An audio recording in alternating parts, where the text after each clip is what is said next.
Наш земляк стал частью масштабного проекта на востоке страны освоения чаендинского месторождения. Почти 2 года молодой человек работает оператором по добыче нефти и газа, обеспечивая поставку газа в магистральный газопровод «Сила Сибири». Подробности далее. За плечами 23-летнего Харлампия Харлампиева, уроженца Вилюйского улуса, успешное окончание школы и, как результат, высокие баллы по ЕГЭ. Затем целевое обучение в Томском политехе по специальности нефтегазовое дело.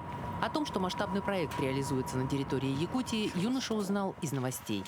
Где-то в 2018 году услышал, что запускается большой проект чаендинский, и поэтому заинтересовался этим проектом, что там понадобятся люди и что будет там все современное, потому что запускается новый проект. Цель была поставлена, и для ее достижения необходимо было сделать несколько шагов. Получить образование в вузе. Кстати, Томский политех – один из опорных вузов ПАО «Газпром», входит в десятку лучших по России. Выбирал основательно, что буду работать в «Газпроме», большой компании. Уже представлял себе в голове, что через 4-5 лет буду работать где-то на ЧНД. Сегодня Харлампий готовит оборудование к очередному освидетельствованию. В газодобыче нет мелочей.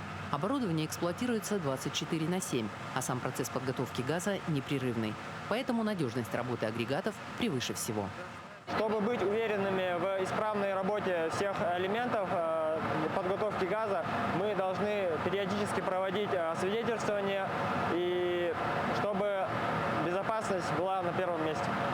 Работа в технологичной компании – стимул молодому специалисту совершенствоваться профессионально и развиваться. Сейчас он продолжает обучение в Томском политехе, но уже в магистратуре. У парня здоровые амбиции, и в перспективе он видит себя управленцем. Хотел бы передать своим землякам: не бойтесь мечтать, басана толо.